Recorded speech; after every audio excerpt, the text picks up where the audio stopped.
Donald Trump thought the tariff war would make Beijing blink. Instead, China struck back, not with loud rhetoric, but with precision. It tightened control over rare earth minerals, the backbone of global tech and defense industries, and quietly restructured its supply chains to blunt U.S. leverage. Each move was calculated, each retaliation strategic. While Washington leaned on markets and political cycles, if this opened your eyes, don't just scroll past like this to push the truth into more feeds. Comment your perspective. Your voice is part of the story. Share this with someone who still believes the old myths. Subscribe for more straight talk on power, politics, and the shifts shaping our world. Because silence keeps the cycle going. Awareness breaks it, and together we decide what comes next. Beijing leaned on time, leveraging patience, planning, and resource dominance. As American markets wavered and investors panicked, China's countermeasures revealed a deeper understanding of economic warfare. Power doesn't always lie in speed or spectacle, but in endurance. The confrontation that began as a trade dispute has now evolved into an all-out economic chess match, one where China's long game is starting to expose America's short-term vulnerabilities. Beneath the daily market swings and political soundbites, the real battle is structural. China's push for supply chain independence, its control of critical materials, and its expanding alliances across the global South have eroded America's traditional economic dominance. The U.S., meanwhile, is constrained by internal divisions, market dependency, and a foreign policy that struggles to adapt to a multipolar world. What was once an effort to protect U.S. interests has turned into a test of strategic endurance, a question of which model of power can survive under pressure. The outcome will determine not only the balance between Washington and Beijing, but the very shape of the global economy in the decades to come. This is no longer a trade dispute. This is a full-blown economic war, and China just struck back hard.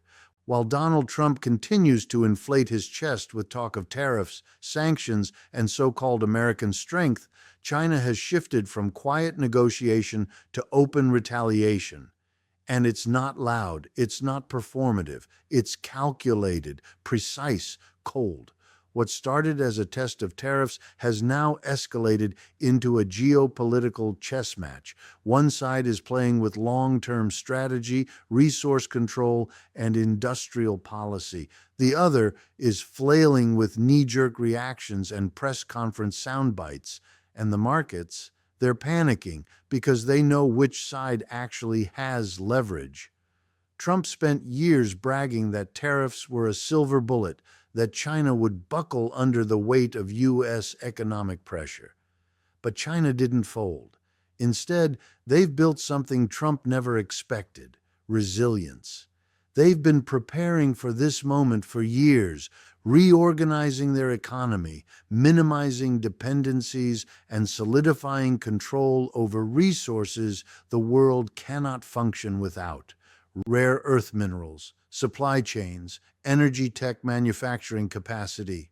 These are not just economic tools, they're weapons, and China is now using them with deadly precision. While Trump screams about winning, China is quietly restricting exports, tightening control over global supply chains, and letting the markets respond for them. And the response has been brutal. U.S. markets, hyper-dependent on confidence, consumer spending, and diplomatic stability, are already showing cracks. Every time China retaliates, Wall Street tumbles. And every time Trump fires back with another round of shallow tariffs, the U.S. loses more credibility, more influence, and more ground. This isn't just a case of two economic giants duking it out over trade imbalances. This is a clash over the future structure of the global economy itself. China is playing for systemic change. Trump is playing for political points. And the asymmetry couldn't be more obvious. China has the ability to weaponize its dominance in rare earth minerals, resources that are essential for every major technological and defense innovation in the modern world. They control nearly all global refining capacity, and they don't need to scream about it. All they have to do is slow down shipments, impose quotas, or shift policy slightly, and the ripple effects paralyze industries across the globe. Meanwhile, Trump responds with what? A tariff on cooking oil? A ban on a handful of symbolic imports? These aren't strategies. They're political theater. They're disproportionate, hollow, and ineffective. That's the danger of short-term thinking. Trump views global economics through the lens of campaign rallies. China views it through the lens of statecraft. And while the White House focuses on polls and press cycles, China is laying the groundwork for an entirely different global economic system, one where the U.S. no longer calls the shots. That's already happening. Global supply chains are splitting, trade alliances are realigning, the technological ecosystem is fracturing, countries and corporations are being forced to choose sides between two diverging economic blocs, one led by a fragmented protectionist America, the other by a state-driven strategic China. This is the decoupling of globalization. And it's not theoretical anymore. The post-Cold War era of free trade and integrated markets is collapsing under the weight of nationalistic policies and systemic rivalry. The idea that economies could be interconnected and politically neutral is dead. Now, it's bloc versus bloc, standard versus standard, system versus system. And here's the reality. China is offering many countries something the U.S. no longer can: stability, predictability, and strategic partnership. Even if it comes with strings attached, it's still more appealing than the chaos of U.S. politics and the whiplash of Trump's erratic leadership. Allies who once relied on the United States are hedging their bets. They're signing trade deals with China. They're investing in Chinese technology. They're distancing themselves from Washington's dysfunction. And who can blame them? Trump's foreign policy has been defined by strained alliances, unilateral tariffs, and diplomatic breakdowns. His economic policy, a patchwork of reactive measures that make the markets more nervous every time he speaks. And now, as China escalates, the U.S. is left with a dilemma: fold to protect its markets or double down and risk collapse. It's a trap of Trump's own making. He pulled out of multilateral agreements that could have constrained China's rise. He weakened the very international institutions that once enforced global economic norms. And he alienated allies who might have helped form a unified front. So now, when the crisis hits, the U.S. stands alone. And that loneliness comes with consequences. Because unlike China, the American economy isn't built for sustained economic warfare. It's built on stock market confidence, corporate earnings, and consumer spending. It's fragile and it's exposed. China knows this, and they're exploiting it. Every strategic move out of Beijing, whether it's a rare earth restriction, a supply chain shift, or a new trade partnership, hits the U.S. markets like a shockwave, and there's only so much volatility Wall Street can stomach before it demands political change. But Trump doesn't adapt. He digs in, because for him, losing face is worse than losing leverage. That's the tragedy. The economic cost is rising, global trust is eroding, and yet Trump continues to frame this as a fight he's winning, while the scoreboard tells a different story. The U.S. isn't just losing markets, it's losing influence. It's losing the ability to shape international norms, and it's losing allies who no longer believe in American leadership. Meanwhile, China is playing the long game. They've accepted short-term pain for long-term positioning. Their system allows it. Their planning enables it. and their patience guarantees it. And this is what Trump never understood. Strength isn't in shouting louder, it's in outlasting your opponent. While Trump chases headlines, China is building a world that doesn't need U.S. approval, a world where trade flows through Shanghai instead of New York, where technology standards are written in Beijing, not Silicon Valley, where supply chains bypass American oversight altogether. The longer this conflict drags on, the more irreversible that world becomes. And it's not just about economics. The geopolitical stakes are enormous. As the U.S. isolates itself, China is filling the void, not just with trade, but with diplomacy, infrastructure, and strategic investment.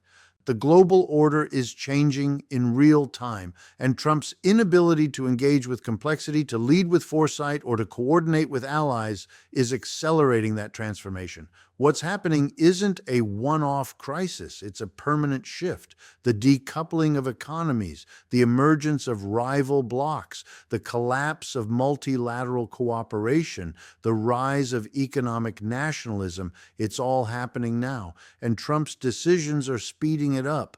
This conflict isn't just reshaping the markets, it's reshaping the world, and the consequences will define the next century. So, will Trump fold? He might not want to. But the markets won't wait for pride. Investors, corporations, and governments are already adjusting to a new reality, one where China retaliates with precision and the U.S. responds with chaos. And in that equation, the choice becomes clear: adapt or collapse, lead or be left behind. If this breakdown helped you connect the dots, hit that like button, share it with others who need to hear the truth, and let us know your thoughts in the comments. Subscribe to stay informed. This fight is far from over, and we'll be tracking every move. And here's what makes this even more dangerous. The American public is being sold a lie, a narrative that this is a simple fight of strength versus weakness, that the U.S. can just slap on a few more tariffs and China will blink, that Donald Trump somehow single-handedly is standing up to China, when in fact he's walking the country straight into a strategic disaster. Because here's what's really happening. While Trump boasts about bringing manufacturing back and punishing China, U.S. industries are still deeply entangled in Chinese supply chains. Companies aren't moving their operations back to the U.S. They're diversifying into other parts of Asia, often still under China's influence. Trump's tariffs didn't bring jobs home. They pushed costs up, disrupted global operations, and left American consumers footing the bill. The American economy doesn't have the structural insulation to endure a long-term economic standoff. It's too reactive, too volatile, too tethered to sentiment, and Trump is playing with fire in the middle of a dry forest. China knows this. That's why their retaliation isn't loud and messy. It's smart, targeted, timed, because unlike Trump, who governs with optics and rage, China is governing with cold-eyed precision. Their leadership understands that market shocks are more effective than military drills. That if they disrupt the right supply chains, create the right level of uncertainty, and shake investor confidence at the right moment, they can do more damage to the U.S. economy than any tariff ever could. And that's exactly what they're doing. Take rare earth minerals again. This isn't a niche industry. It's the backbone of every modern technology that matters. From fighter jets to electric vehicles, from smartphones to satellites, these materials are irreplaceable. China doesn't just produce the bulk of them, it refines them.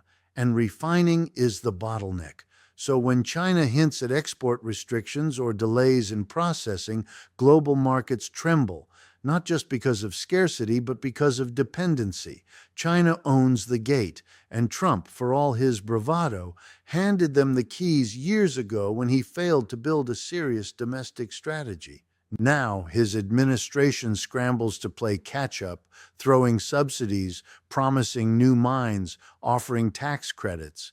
But these are years, even decades, away from meaningfully replacing China's dominance. And everyone knows it. That's the difference between real strategy and political performance. China planned, Trump postured, and as the markets decline and panic sets in, the U.S. finds itself cornered, facing the very vulnerabilities it chose to ignore for years: fragile supply chains, a hyper-financialized economy, and an over-reliance on diplomatic muscle that no longer flexes like it used to. Because here's another hard truth: America's diplomatic capital has been drained. Under Trump, the U.S. has alienated allies, walked away from multilateral agreements, and gutted the very institutions that once gave it global leverage. When the trade war started, there was an opportunity, a brief one, to build a united front with Europe, Japan, and other democratic economies to challenge China together. But Trump torched that opportunity with unilateral arrogance. He turned allies into adversaries, turned collaboration into confrontation. Now, as the conflict deepens, those same allies are negotiating their own deals with Beijing, hedging against U.S. volatility. They've seen what Trump's America first really means: America alone. That isolation has consequences, not just for diplomacy, but for resilience, because in this economic war, the side with the bigger coalition has the advantage. China has spent years expanding its influence through trade, investment, and infrastructure. Through the Belt and Road Initiative, they've locked in economic relationships with over 150 countries. That's leverage, that's reach, and that's power Trump doesn't have. Even U.S. corporations, many of them deeply embedded in Chinese markets, are now navigating an impossible balancing act. On one hand, they face political pressure to divest from China. On the other, their profits, supply chains, and long-term growth rely on access to that market. Trump doesn't seem to care. His administration issues blanket threats, blacklists companies, and calls for economic decoupling without offering a realistic blueprint. That's not policy, it's chaos, and it's forcing American businesses into a no-win situation. Meanwhile, China offers something simple: stability. Even in the face of internal economic headwinds, youth unemployment, a faltering property market, and demographic shifts, Beijing continues to provide clear signals to investors and trade partners. You may not agree with their model, but you know what you're getting. And in a world roiled by uncertainty, that predictability is attractive. That's why global capital isn't fleeing China the way Trump predicted. It's diversifying, but not abandoning, because the future isn't unipolar anymore. It's multipolar, and China is anchoring one half of it. This brings us to the real end game: global bifurcation. We are watching the end of a unified global economy, the slow, grinding formation of two distinct economic spheres: one led by the U.S., rooted in its traditional alliances; the other led by China, extending across the global south, parts of Europe, and emerging tech economies. And it's not just about where goods come from, it's about how technology is built, how standards are set, and how rules are enforced.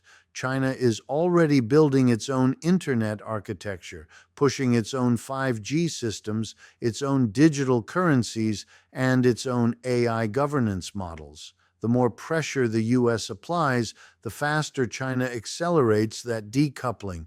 And yet Trump keeps acting like this is a poker game he can bluff his way through. He can't, because this isn't just about GDP or exports. It's about who writes the rules of the 21st century economy.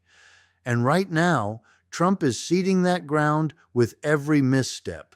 Every time he escalates without a coalition, he drives other countries toward China.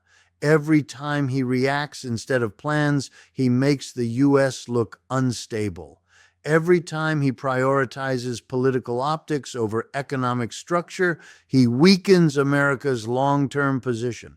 This is the cost of performative governance, of mistaking volume for value, of confusing nationalism with strategy.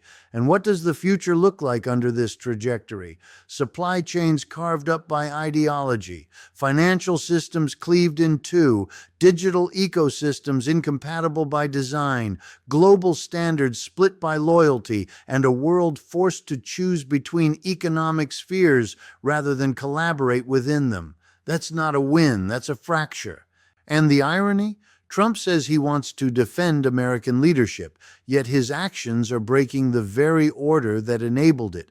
Meanwhile, China's response remains what it's always been: strategic patience, incremental shifts, tactical precision. They're not trying to win in one dramatic move. They're trying to outlast, outmaneuver, outsmart, and they're doing it. The question is, how long can the U.S. hold its ground with an administration that refuses to acknowledge the scale and complexity of this conflict? Because the markets are already answering. Confidence is cracking. Volatility is rising. Supply chains are constricting, and multinational firms are beginning to restructure permanently. Trump may have started this fight thinking it would end with China's surrender, but now he's boxed himself in. Fold, and it looks like retreat, escalate, and risk collapse. That's not leverage. That's failure. And while Trump clings to slogans and stunts, China continues reshaping the global order in its image. This isn't a trade war anymore. It's a generational contest over global power, technological leadership, and economic sovereignty. And Trump, he's already lost the plot. If this gave you clarity on what's really happening behind the headlines, hit that like button, share this video with someone who still thinks tariffs are strategy, drop a comment with your thoughts, and make sure you're subscribed. We're not done watching this unfold, and you won't want to miss what's coming next. And here's what no one in Trump's inner circle will say out loud. The markets aren't just reacting to China. They're reacting to him, to his volatility, to his inability to lead through complexity. Investors crave predictability, stability, rational policy direction. What they're getting instead is another round of tariffs announced via social media, knee-jerk threats, and press briefings filled with bluster but no detail. Every time Trump opens his mouth about China, markets hold their breath. Not because they expect strength, but because they fear another irrational escalation. That's not leverage, it's liability. The White House isn't setting terms, it's throwing tantrums. Meanwhile, China doesn't need to match word for word or move for move. They just need to let America unravel under its own political chaos. It's already happening. Wall Street is on edge. Supply chains are nervous. American exporters are scrambling. And foreign governments are rethinking who they can rely on in a crisis. Trump claims he's defending U.S. dominance, but what he's doing is exposing its weaknesses. He's showing the world that America's power is no longer based on stable leadership or global cooperation, but on unpredictable decisions made in a shrinking political bunker.